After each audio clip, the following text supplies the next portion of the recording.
Please छोड़ दो मुझे।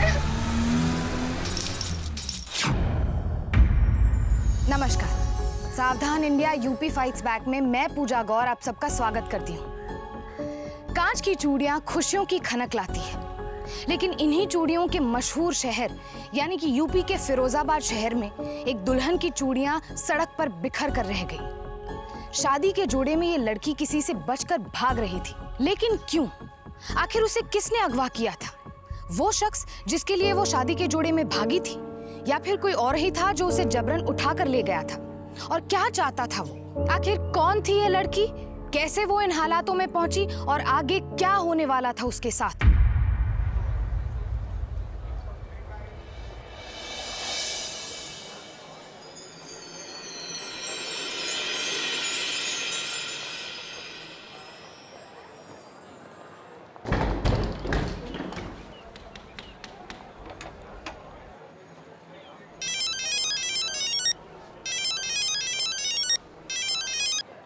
हेलो, कहाँ हैं आप? सब लोग पूछ रहे हैं और मैं। अरे भाई पहुंच रहा हूँ। वो जया बिटिया के लिए जो मैंने अपने हाथों से चूड़ियां बनाई थी ना, वो दुकान में रह गई थी। आप जल्दी आ जाइए। बस पहुंचा समझो।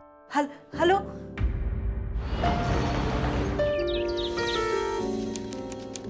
नमस्ते। वो पापा नहीं आए? एक मिनट जरा हाँ, जरा इधर आइए। एक मिनट।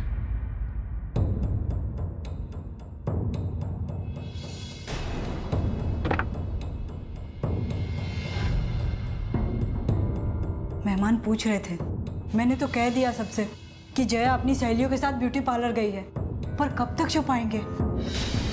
कब से गए वो? 1 घंटे पहले देखा था, फिर मैं अपने कामकाज पे लग गई। वापस आकर देखा तो वो अपने कमरे में नहीं थी। पूरा घर छान मारा, पर कहीं उसका कुछ पता नहीं चला। सहेलियों से पूछा, कहीं वो।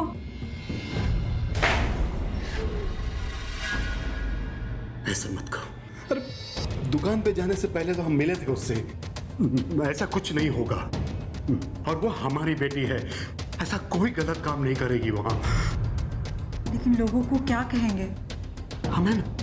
हम ढूंढेंगे जाके उसे। जब तक हम वापस नहीं आ जाते तुम किसी से कुछ मत कहना, पगड़ी उछल जाएगी। लड़की का मामला है, समझी? मैं आता हूं।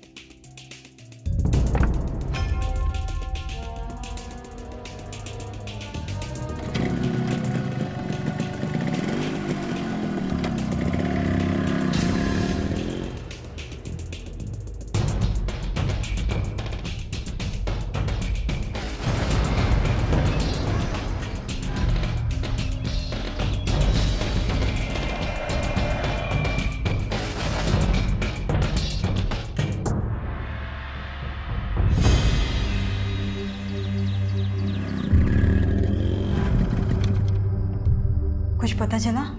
पूछा आपने किसी से? आसपास की हर जगह, हर नुक्कड़, हर गली में हमने तलाश किया, कहीं कोई पता नहीं चला उसका। और पूछता भी तो क्या पूछता मैं कि हमारी बेटी शादी के मंडप से गायब हो गई, आपने देखा क्या? हमारा तो मन चाह रहा था कि हम चीखे चिल्लाए ताकि वो हमारी आवाज सुन ले। हमारी तो कुछ समझ में नहीं आ रहा। हम क्या करें?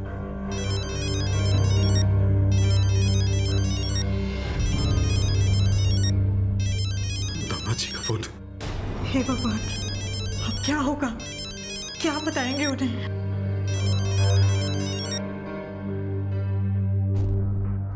हेलो पापा जी प्रणाम। सारी तैयारियां हो गई है ना? बेटा जया जया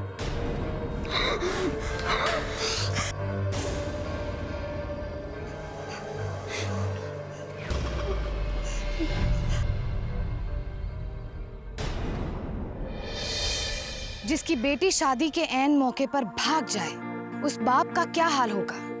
उसकी मां पर क्या गुजरेगी?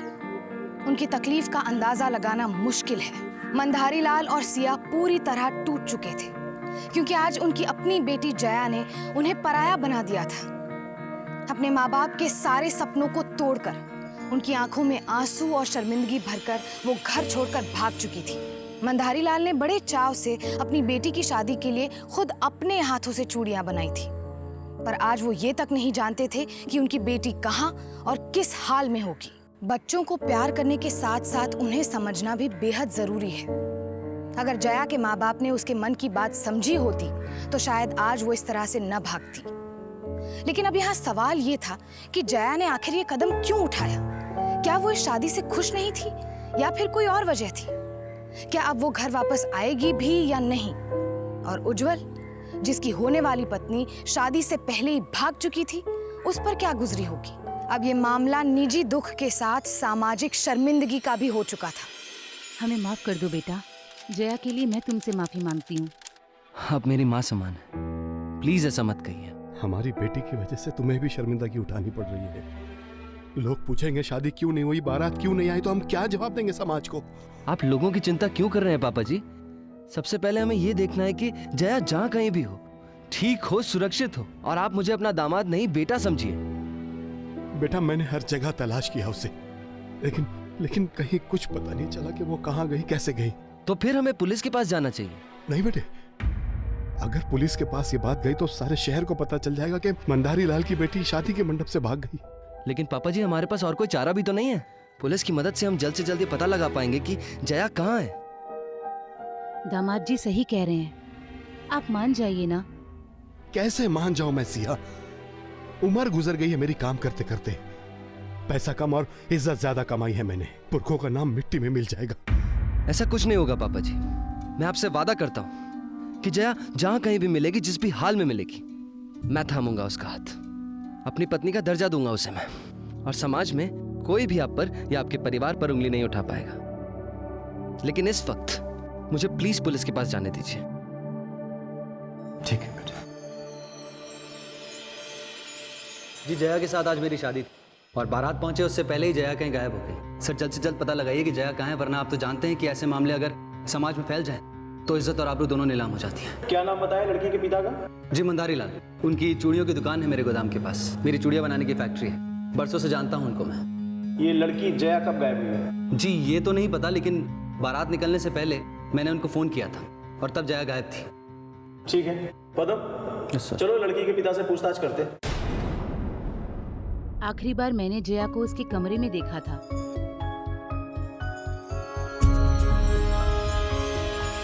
बहुत सुंदर लग रही है मेरी बेटी, पर एक कमी है। अपने पापा के हाथों की बनी हुई चूड़ियां पहन ले, फिर पूरी दुल्हनिया दिखेगी।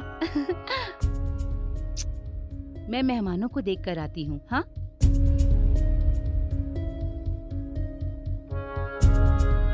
माँ, क्या हुआ बेटा?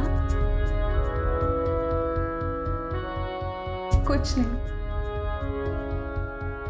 फिर उसके बाद मैं अपने कामकाज में लग गई। देखिए सर, हमने हमारी बेटी को हर जगह तलाश किया, लेकिन वो कहीं नहीं मिली। सर, आज तक हमारे घर में पुलिस नहीं आई। हमारी इज्जत तो मिट्टी में मिल ही चुकी है और अभी तक हमारी बेटी का भी पता नहीं लगा। देखिए, अगर आप लोगों को आपत्ति ना हो तो हम जया के कमरे की तलाशी लेना चाहते हैं। जी। देखिए मंदारी लाल जी, पुलिस की कार्रवाई शुरू होने से पहले हम जया के अतीत के बारे में कुछ जानना चाहते हैं। जी पूछिए। जया का किसी लड़के से कोई प्यार मोहब्बत जैसा कुछ? जी नहीं, मेरी बेटी ऐसी नहीं थी और उसने हमसे वादा किया था कि वो ऐसा कुछ भी नहीं करेगी, और उसने हमारी कसम भी खाई थी। आपकी कसम खाई थी? इसका क्या मतलब है? सर, ये जया के कमरे से मिली है।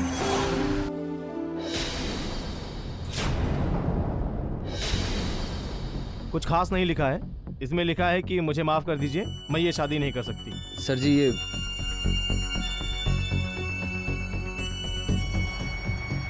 हाँ तो मंदारी लाल जी, आप कुछ कह रहे थे कि उसने आपकी कसम खाई थी।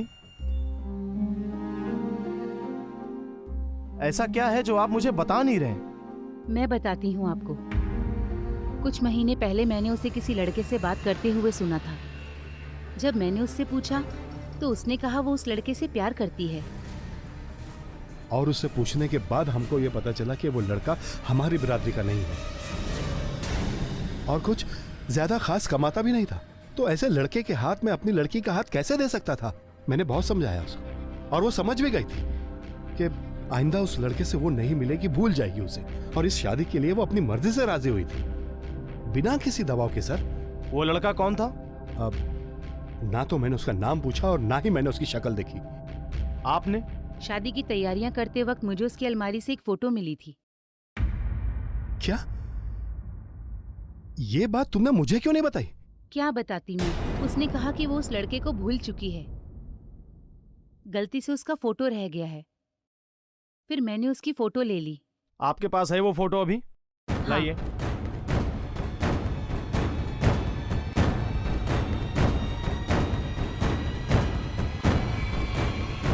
सर दिखाइए एक सेकंड।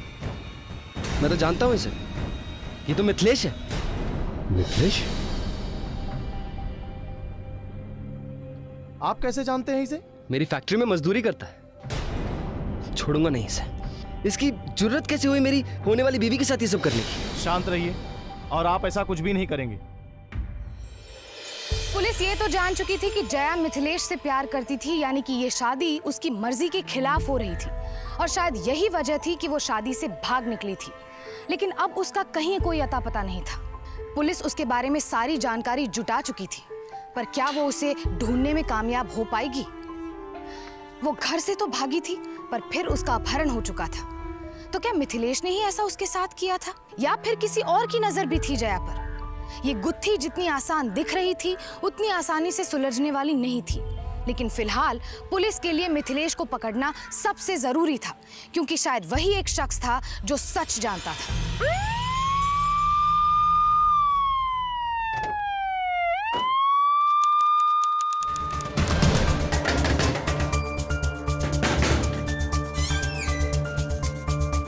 क्या हुआ था? ये आप ही का बेटा है? हाँ, क्या मिथिलेश से कोई भूल हो गई क्या? तुम्हारा बेटा मंदारी लाल की बेटी को लेके छू हो गया है। क्या? कहाँ है वो? साहब, आपको कोई गलत फहमी हुई? हमें कोई गलतफहमी नहीं हुई है। साफ साफ बताओ कहाँ है वो? साहब, मुझे नहीं मालूम। वो ऊपर के कमरे में रहता है, कब आता है कब जाता है, हमें इस बारे में कुछ पता नहीं साहब। कोई बात नहीं, हम पता कर लेंगे। आ जाओ। देखो, पूरा घर छान मारो, कहीं ना कहीं कोई ना कोई सुराग जरूर मिलेगा। ढूंढो।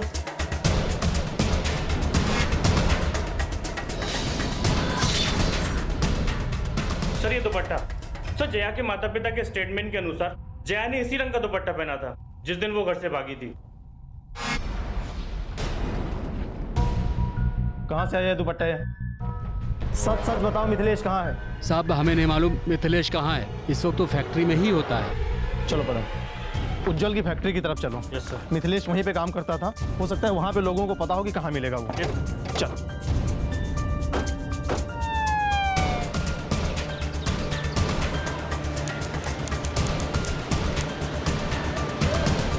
हाँ साहब, मिथिलेश मेरे साथ ही काम करता था, आज काम पर नहीं आया। कोई और ठिकाना है उसका? क्या किया उसने? आज सब लोग उसी को पूछ रहे हैं। सब लोग? और कौन पूछ रहा था? उज्जवल बाबू और उनके ससुर जी भी आए थे कुछ देर पहले। क्या कहा तुमने उनको? यही कि जितना वक्त वो घर पर रहता था, उतना ही वो अपने दोस्त के घर पर भी रहता था, खास करके जब वो नाइट शिफ्ट पर जाता था। उसके दोस्त का घर कहाँ है? जोधा बस्ती में है साहब। ठीक है।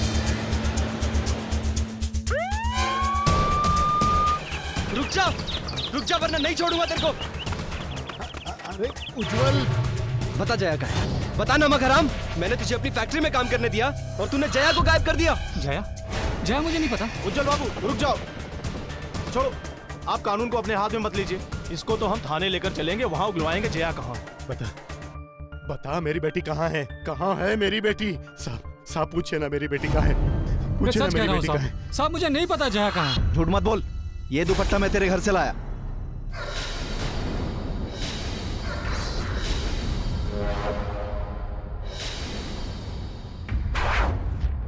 ये तो जया का है। ये थाने चलकर बताएगा कि जया कहाँ है। ले चल इसको। बहुत हो गई तेरी नौटंकी, सच बता जया कहाँ है। देख, हम तुझे फंसाना नहीं चाहते हैं, लेकिन सच सच बता दे कि जया कहाँ पर है। तुम दोनों ने भाग के शादी तो नहीं की है ना? सच सच बता दे, वरना सच उगलवाने के हमारे पास और भी बहुत सारे तरीके हैं। बता। साहब मैं सच कह रहा हूँ, मुझे नहीं पता जया कहाँ है। झूठ मत बोल। जया का दुपट्टा मैं तुम्हारे कमरे से मिला। जया ने अपने फोन से आखिरी फोन तुम्हारे नंबर पे किया था। बोल जया कहाँ है? साहब ये सच है कि जया ने मुझे फोन किया था। ये भी सच है कि हम दोनों एक दूसरे को बहुत चाहते हैं साहब। कैसा लग रहा है? बहुत अच्छी। मैं तुम्हारे लिए कुछ लाया हूँ।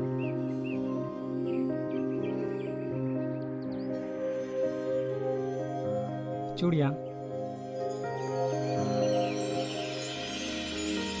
मिथिलेश, मुझे जाना होगा। मैं ये चूड़ियाँ पहनना चाहती हूँ, लेकिन हमेशा हमेशा के लिए, यूँ चोरी छिपे नहीं। और मैं जानती हूँ कि मेरे पापा हमारी शादी के लिए कभी नहीं मानेंगे। आई एम रियली सॉरी, पर मुझे जाना होगा। मैं ये चूड़ियाँ नहीं ले सकती। तुम ये चूड़ियाँ पहनोगी हमेशा के लिए, और हमारी शादी ज़रूर होगी। तुम चिंता मत करो, सब ठीक हो जाएगा। साहब, हम दोनों अलग बिरादरी से हैं और मैं मजदूरी करता हूँ। जया के माता पिता नहीं माने और जया अपने माता पिता को दुख नहीं पहुँचाना चाहती थी, इसलिए उसने मुझे सब कुछ भूल जाने को कहा था साहब। लेकिन उस दिन जब जया की शादी थी तो उसने मुझे फ़ोन किया। मिथिलेश, मैं ये शादी नहीं कर सकती। मैं तुम्हारे बिना नहीं जी सकती। मैं जानती हूँ इस शादी से ना ही मैं खुश रहूंगी और ना ही उज्जवल जी। क्या तुम उस पुलिया के नीचे आ सकती हो? हम फिर वहाँ से शहर जाकर कोर्ट में शादी कर लेंगे। ठीक है, मैं आती हूँ। तुम मेरा वहाँ इंतजार करना, मैं बस अभी पहुँच रहा हूँ। हाँ ठीक है। लेकिन जब मैं वहाँ पहुँचा तो वहाँ जया नहीं थी। मैंने बहुत देर इंतजार किया, फिर मुझे लगा कि जया नहीं आएगी, लेकिन बाद में मुझे पता चला कि जया गायब हो गई है, तो मैं घबरा गया साहब। फिर उसका दुपट्टा तुम्हारे घर से कैसे मिला? मुझे नहीं पता साहब, मैंने जया को नहीं देखा। मेरा विश्वास कीजिए साहब। झूठ मत बोल साहब, अगर मुझे जया मिल गई होती तो मैं उसे शहर लेकर भाग जाता। दिन दहाड़े मोहल्ले वालों के बीच में उसे अपने घर क्यों लाता? मैं अपने दोस्त के घर था साहब। आप किसी से भी पूछ लीजिए, किसी ने तो देखा होगा ना मुझे जया के साथ। पापा जी, मैं आपके साथ हूँ। मिथिलेश से पुलिस सच उगलवा कर रहेगी, आप चिंता मत करिए। मिथिलेश के कमरे से मिली जया की चुनरी इस बात का सबूत थी कि जया के भागने से उसका सीधा ताल्लुक था, और इसी आधार पर पुलिस ने उसे गिरफ्तार कर लिया था। वो बार बार यही कह रहा था कि उसे नहीं पता कि जया की चुनरी उसके कमरे में कैसे पहुंची। तो क्या मिथिलेश झूठ बोल रहा था, या फिर जया के गायब होने के पीछे कोई और ही रहस्य था?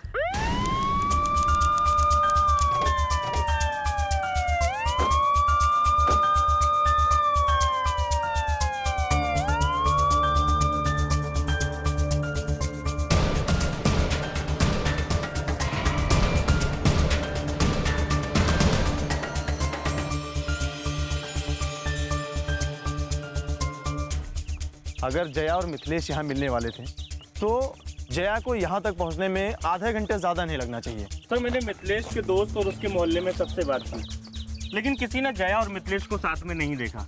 दिन का वक्त था सर, काफ़ी भरा हुआ इलाका है। सर, मुझे लगता है कि अगर वो दोनों साथ होते तो किसी न किसी ने तो उनको ज़रूर देखा होता। सर, मिथिलेश के बयान के मुताबिक वो सारा दिन अपने दोस्तों के घर पर ही था। अगर मिथिलेश अपने दोस्त के घर पर था तो उसे यहाँ तक पहुँचने में कम से कम 1 घंटा लगना चाहिए। मतलब कि जया उससे पहले यहाँ पहुँची होगी। सर, होना तो यही चाहिए था, पर मुझे मिथिलेश ने बताया कि जब वो यहाँ पहुँचा तब जया यहाँ नहीं थी। पदम, हमें भी तो नहीं पता है कि जया यहाँ तक पहुँची थी भी या नहीं। सर, ये टूटी हुई चूड़ियाँ। पदम, फिरोजाबाद है, चूड़ियों का शहर है। किसी भी दुकानदार के हाथ से आते जाते गिर गई होगी, टूट गई होगी, इसमें ताज्जुब की क्या बात है? पर सर, इस पर खून लगा हुआ है।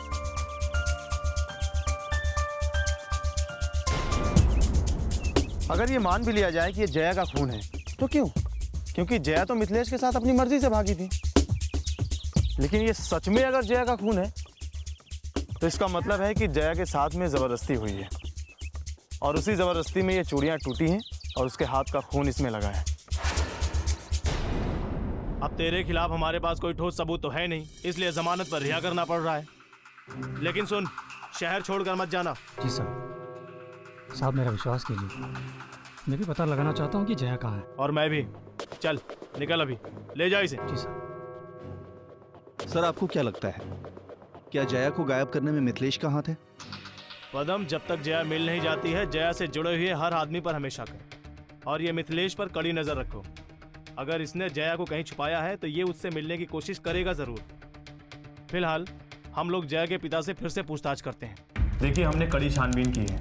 अगर दिन दहाड़े मिथिलेश जया को अपने ऊपर वाले कमरे में ले गया होता जहां पर हमें वो दुपट्टा मिला है, तो उसके मोहल्ले में किसी ने तो जरूर देखा होता।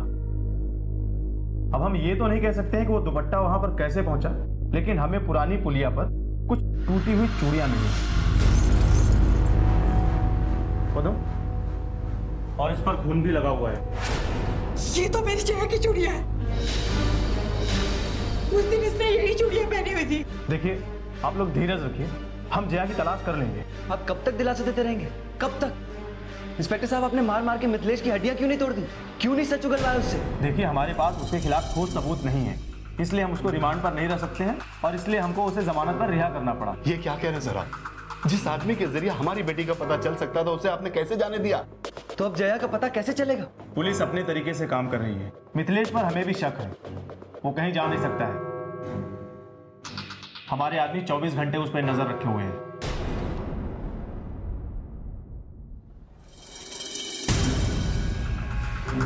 सर मिथिलेश अभी अपने घर पर ही है और हमारे आदमी भी वहीं पे हैं। जब तक मिथिलेश कुछ बताता नहीं है हम हाथ पर हाथ रखे नहीं बैठ सकते। जया का पता लगाने के लिए कुछ ना कुछ गणित तो भिड़ाना पड़ेगा। पदम, हम जया का मिनट बाई मिनट ग्राफ बनाते हैं। जया की मां ने दिन में 11 बजे जया को आखिरी बार यहाँ देखा था। जया ने 11:30 बजे मिथिलेश को फ़ोन किया था। उस समय मोबाइल GPS के हिसाब से मिथिलेश अपने दोस्त के घर पर था। यहाँ ये वो पुलिया है जहाँ पर मिथिलेश और जया मिलने वाले थे। मिथिलेश अगर अपने दोस्त के घर से इस पुलिया पर आता है तो उसे लगेगा कम से कम 1 घंटा, मतलब वो 12:30 बजे यहाँ पहुँचा होगा। उस समय जया यहाँ नहीं थी। सर जया के घर से इस पुलिया का सबसे नजदीक रास्ता ये है जहाँ इतने लोग भी नहीं रहते। सर इस मैप के अनुसार तो जया को 12 बजे इस पुलिया पर आ जाना चाहिए था। और मिथिलेश के हिसाब से जब वो 12:30 बजे यहाँ पहुँचा तो जया यहाँ पर नहीं थी। इसका मतलब है कि कोई और है जिसे जया के बारे में पता था कि वो इस पुलिया पर आने वाली है। या तो किसी ने जया का पीछा किया होगा या फिर कोई वो जिसे जया के बारे में सब कुछ पता है। एक काम करते हैं पदम, जया की जिंदगी से जुड़े हुए हर शख्स से पूछताछ करते हैं कि वो 11 से 12:30 के बीच में कहाँ था। कोई तो है जो झूठ बोल रहा है।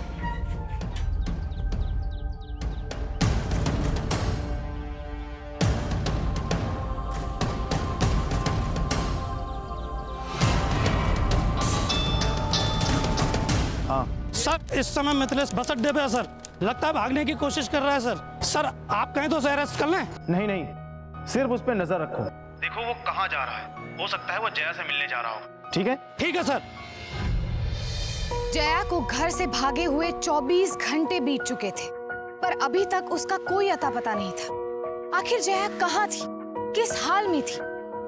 पुलिस को अब तक कोई भी पुख्ता सबूत या जानकारी हासिल नहीं हो पाई थी और किसी भी पुख्ता सबूतों के अभाव में पुलिस ने मिथिलेश को जमानत पर छोड़ दिया। पर क्या पुलिस मिथिलेश के जरिए जया तक पहुंचने में कामयाब हो पाएगी? जया के माता पिता और उसका मंगेतर उज्जवल दर्द और शर्मिंदगी से गुजर रहे थे, तभी इस कहानी में एक नया मोड़ आया।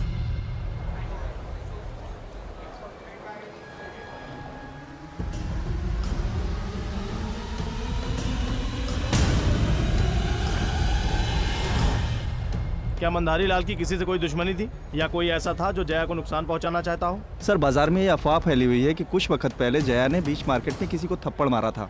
कौन था वो? सर वो तो हमें पता नहीं सर।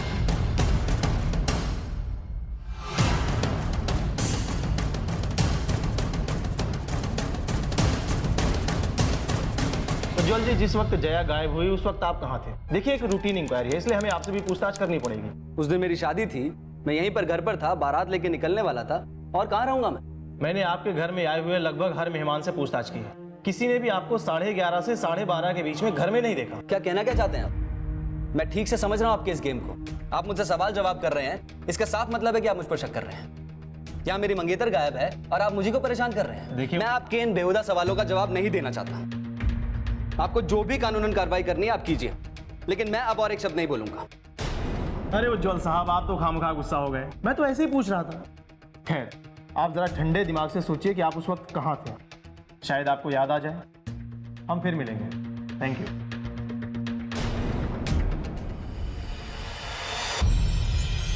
सर उसका पीछा करते हुए हम लोग माखनपुर तक आ गए हैं। सर 5 मिनट के लिए आंखों से दूर हो गया था सर, फिर वो नजर आ गया दोबारा। सर लगता है वो फिरोजाबाद वापस जा रहा है सर। उसका पीछा करो और उसकी हर हरकत को नोट करो। ठीक है सर।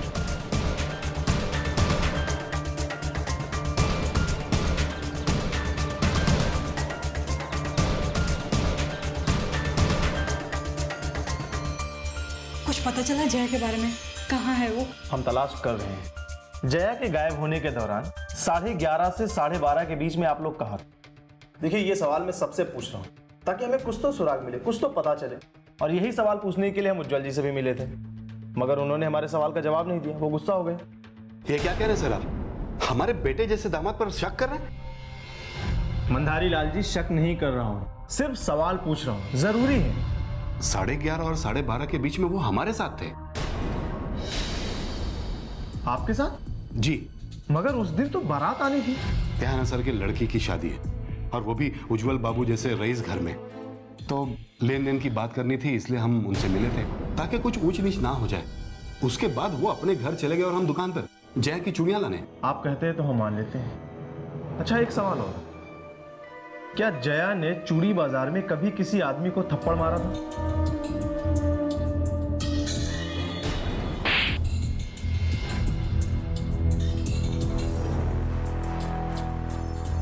जी सर। लेकिन आप ऐसा क्यों पूछ रहे हैं? कहीं उसने जया को... हो सकता है। अरे नहीं साहब, वो तो लखन सिंह था। उसने जया के साथ मार्केट में कुछ बदतमीजी की थी, उसके बाद जया ने उसे थप्पड़ मार दिया। लेकिन उसके बाद वो खुद घर आकर हम लोगों से पैरों पे गिरकर माफी मांगा था। लेकिन सर, ये तो कई महीनों पुरानी बात है, उसके बाद ऐसा कुछ भी नहीं हुआ। ठीक है, अभी मैं चलता हूं। कहीं लखन सिंह ने... नहीं, ऐसा कुछ भी नहीं हुआ होगा। वो जहां भी होगी ना, ठीक होगी। हमारे और हमारे दामाद जी के बीच में तो कोई लेन देन की बात नहीं हुई थी ना, फिर आपने ऐसा क्यों कहा? और आखिर दामाद जी ने पुलिस को क्यों नहीं बताया कि उस दिन वो 1 घंटे के लिए... सिया, वो हमारे बेटे जैसे हैं, क्या कुछ नहीं किया उन्होंने हमारे लिए? कहीं फंस गए होंगे। और तुम क्या चाहती हो कि इस पूरी छानबीन में मैं उनका नाम बदनाम होने दूं? सब ठीक हो जाएगा। तो मैंने पुलिया के दोनों रहते लोगों से बात की, लेकिन किसी ने जया और मिथिलेश को देखा ही नहीं। सर, एक दुकानदार ने वहाँ किसी झगड़े की आवाज़ सुनी। सर, जब तक कि वो दुकानदार बाहर आया, कोई गाड़ी लेके जा चुका था, और उसके तुरंत बाद एक और गाड़ी वहाँ से गुजरी। अच्छा, कितने बजे हुआ है सब? सर, यही को तकरीबन 12 से 12:30 के बीच। सर, उसने ये भी बताया कि उन गाड़ियों पर चूड़ी के स्टिकर लगे थे। और कुछ? सर, एक गाड़ी का तो पता नहीं, लेकिन दूसरी गाड़ी किसी लखन सिंह की थी। चूड़ी मार्केट में दुकान है उसकी। तुम ही लखन हो? हाँ, क्यों? तेरे क्यों का जवाब तो बड़े साहब थाने में देंगे। चल। अरे साहब, मैंने क्या किया है? याददाश्त वापस दिलाऊं या जया का थप्पड़ याद आ गया?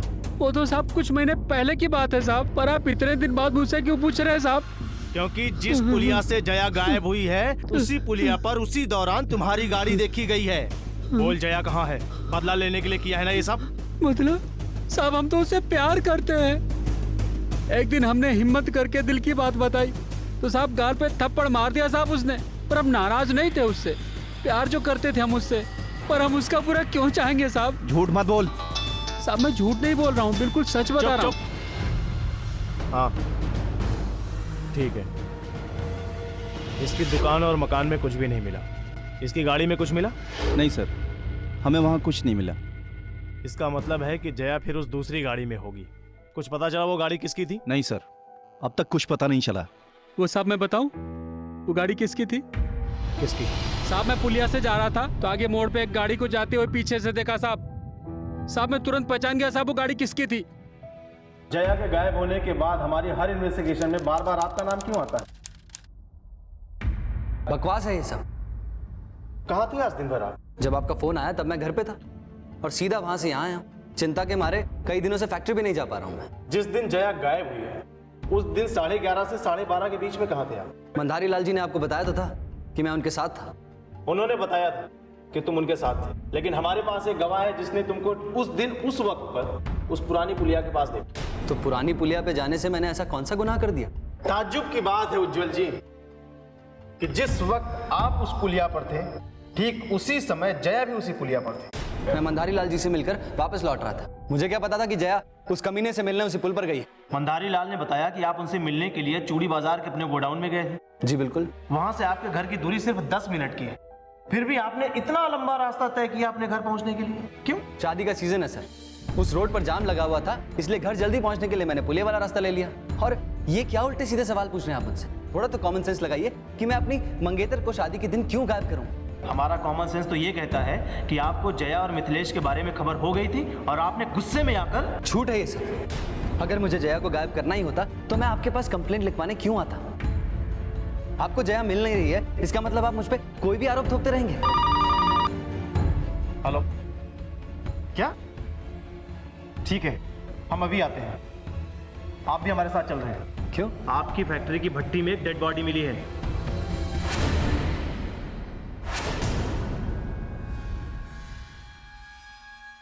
पदम, ये डेड बॉडी तो किसी लड़की की ही लगती है, लेकिन ये जया की डेड बॉडी है, इस बारे में कहना अभी मुश्किल है। डीएनए रिपोर्ट के बाद ही कुछ कहा जा सकता है। तुमने कब देखा इसे? हम सब खाने की छुट्टी पर थे साहब। मैं ये भट्टी संभालता हूँ साहब। तापमान नापने के लिए जब जल्दी आया मैं, तो भट्टी में एक लाश देखा साहब। मैं पूरा शरीर जल चुका था। तुम्हें किसी पे शक है? नहीं साहब। तुमने किसी को आते जाते देखा या? नहीं साहब, सब छुट्टी पे थे साहब। पदम, तुम लोग बाकी मजदूरों से पूछताछ करो, आसपास के लोगों से पूछताछ करो, शायद कुछ पता चले। जाओ। इंस्पेक्टर साहब, ये मेरी जया नहीं है ना? उज्जवल जी, बॉडी पूरी तरह से जल चुकी है, इसलिए कंफर्म कहना बहुत मुश्किल है कि यह जया है या नहीं, लेकिन लगता है कि यह जया की ही डेड बॉडी है। आई एम सॉरी उज्जवल जी, हमने आप पर शक किया, क्योंकि जिस वक्त यह हादसा हुआ उस समय तो आप हमारे साथ थे। मुझे कोई फर्क नहीं पड़ता कि आप मुझ पर शक करें ना करें, लेकिन अगर ये जया की डेड बॉडी निकली तो मैं मंधारी लाल जी और मम्मी जी को क्या जवाब दूंगा? मार डाला मेरी बेटी को, मार डाला मेरी जया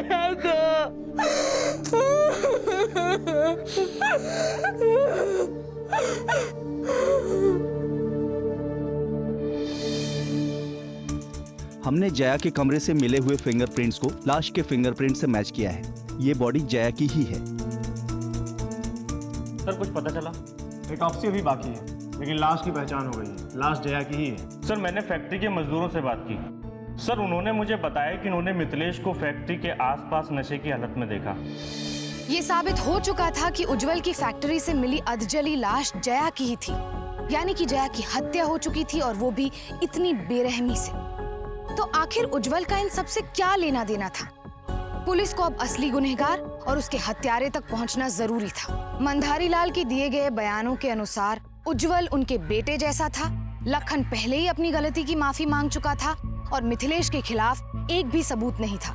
तो आखिर इन सब के पीछे कौन था, और क्या पुलिस मौजूदा सबूतों के आधार पर असली गुनहगार तक पहुंचने में कामयाब हो पाएगी? ये कैसे हुआ? मैं नशे की हालत में घर नहीं जाना चाहता था, इसलिए मैं फैक्ट्री गया था अपने दोस्त से उसके घर की चाबी मांगने के लिए। जैसे मैं पीछे के दरवाजे से जाऊं, उज्जवल वहां अपनी गाड़ी लेकर गुजर रहा था। उसने मुझे देखा और गुस्से में बहुत मारा साहब।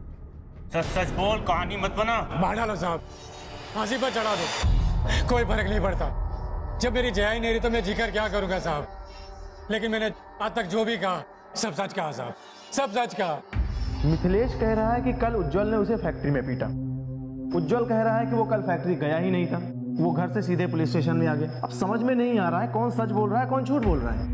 मैं समझा नहीं, आप कह रहे हैं कि जया की मौत कल नहीं हुई? जी, जया की मौत ठीक उसी दिन हुई थी जिस दिन जया गायब हुई थी। जो हाथ जला नहीं था उसमें कांच की चूड़ी के छोटे छोटे टुकड़े इतने गड़े हुए थे मानो किसी ने उसे कांच की चादर पर लिटाया हो। ये भी तो हो सकता है कि जब उसकी लाश को भट्टी में डाला गया हो तो ये टुकड़े तब गड़ गए।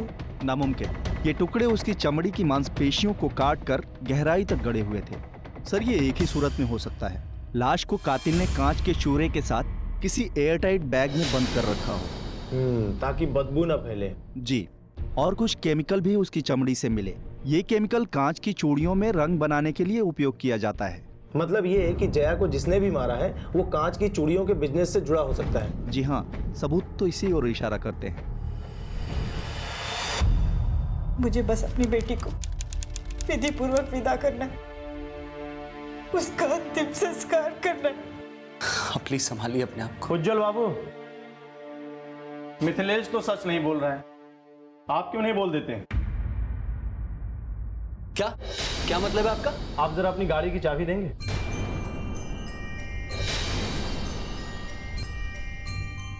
इनकी गाड़ी की अच्छे से तलाशी लो। अगर इनकी गाड़ी में जया की बॉडी से संबंधित कोई भी सुराग मिले तो मुझे फौरन खबर करो। ये क्या कह रहे हैं सर आप? बताता हूं।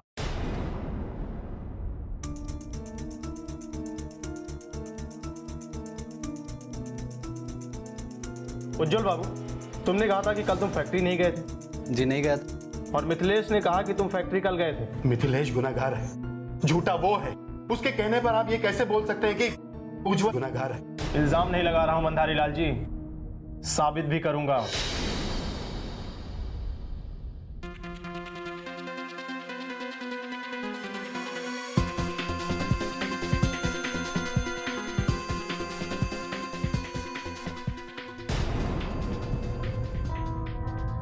ओके, इनकी गाड़ी से जया के खून के धब्बे मिले हैं। इनके गोडाउन में भी उसके खून के धब्बे मिले हैं। उज्जवल बाबू, सच यहां बोलेंगे या घसीट कर थाने ले चलूं तब बोलेंगे? उज्जवल, क्या ये सच है? बताओ। मैंने नहीं मारा जया को। मैंने तो बस मदद की थी। किसकी मदद की थी? किसने मारा उसको? हमने मारा हमारी जया को।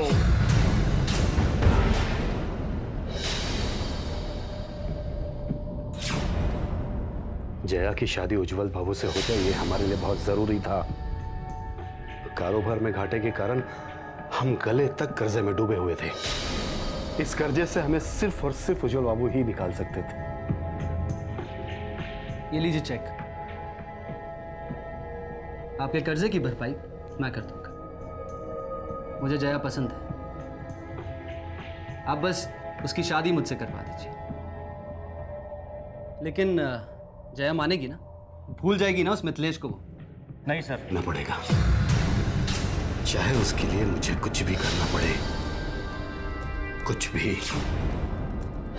हमने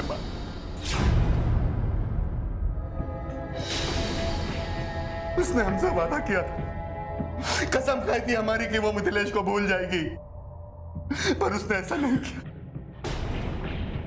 उसने हमारी जगह मिथिलेश को चुना। धोखा दिया उसने हमें, धोखा दिया। मिथिलेश, मैं ये शादी नहीं कर सकती। मैं तुम्हारे बिना नहीं जी सकती। मैं जानती हूँ इस शादी से ना ही मैं खुश रहूंगी और ना ही उज्जवल जी। हाँ ठीक है, मैं आती हूँ। जया से बात करके उसे प्यार से समझाया भी जा सकता था। मैं गुस्से में था, पर वो नहीं समझ रही थी, और मेरी भी समझ में नहीं आ रहा था कि मैं क्या करूं। तब मैंने उज्जवल को फोन किया और अपने पास बुलाया। उस मिथिलेश के साथ भागने की बात कर रही है वो, और अगर उसने ये कदम उठा लिया और घर की दहलीज पार कर लिए तो क्या करेंगे हम? तो फिर देख लेंगे, जो भी सही लगेगा वही करेंगे। उसके बाद क्या किया तुम दोनों ने? हम लोगों ने देखा कि जया घर से भाग रही है। हम लोगों ने उसका पीछा किया। जया भागकर पुरानी पुलिया के नीचे जाकर छुप गई। उसे समझाना बहुत जरूरी था, हम तो समझाने ही गए थे उसे।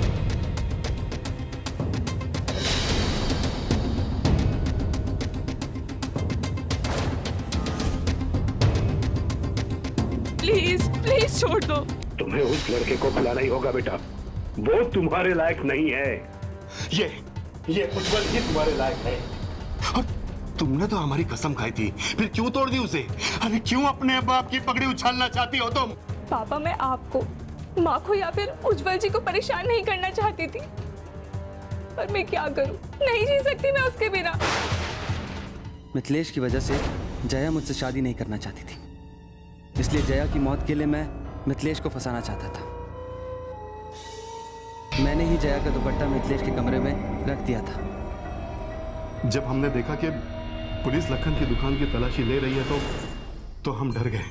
तब हमने सोचा कि लाश की बदबू की वजह से लोगों को पता ना चल जाए। मैं लाश को अपनी फैक्ट्री की भट्टी में जलाकर राख कर देना चाहता था। अगर लाश ही नहीं मिलेगी तो जया का खून कभी साबित ही नहीं हो पाएगा। मुझे पता था कि उस वक्त वर्कर्स ब्रेक पे होते हैं, कोई नहीं देखेगा। लेकिन अचानक वर्कर के जल्दी आ जाने से मैं लाश को पूरी तरह जला नहीं पाया।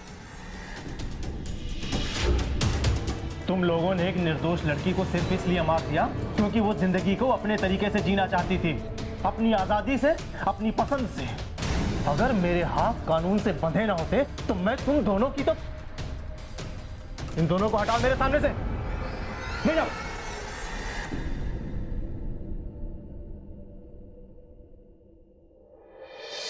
माँ बाप हमेशा अपने बच्चों का भला ही चाहते हैं और अपनी बेटी के लिए सबसे अच्छा दामाद ही चुनना चाहते हैं।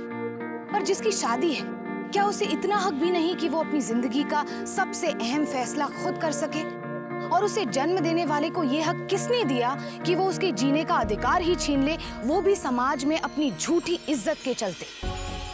मंधारी लाल को सिर्फ समाज में अपनी झूठी इज्जत की ही नहीं बल्कि अपने बिजनेस का भी ख्याल था। वो इस शादी के जरिए अपने कारोबार में फायदा चाहते थे। आखिर ये कैसा प्यार हुआ जो अपनी बेटी की खुशियों का सौदा कर रहा था? मंधारी लाल को अपनी बेटी की हत्या करने के जुर्म में आईपीसी की धारा 302 के तहत उम्र कैद की सजा सुनाई गई और उज्जवल को इस हत्या में शामिल होने के लिए आईपीसी की धारा 120 बी के तहत 7 साल की सजा सुनाई गई। सबसे बड़ी हैरानी की बात तो ये है कि ऑनर किलिंग के मामले में कानून की सख्ती होने के बावजूद इन हत्याओं और जुल्मों का सिलसिला नहीं रुक रहा। कानून अपना काम कर रहा है, पर समाज के नागरिक होने के नाते ये हमारी भी जिम्मेदारी बनती है कि हम लोगों को उनके बच्चों के प्रति ऐसा कोई भी गलत कदम उठाने से रोकें। शिक्षा और जागरूकता के जरिए ही ऑनर किलिंग के इस शर्मनाक अपराध को रोका जा सकता है। फिर होगी आपसे मुलाकात जुर्म से जंग की ऐसी ही बेमिसाल कहानी के साथ। तब तक सावधान इंडिया, यूपी फाइट्स बैक। जुर्म से जंग जारी है, अब यूपी की बारी है। तो सावधान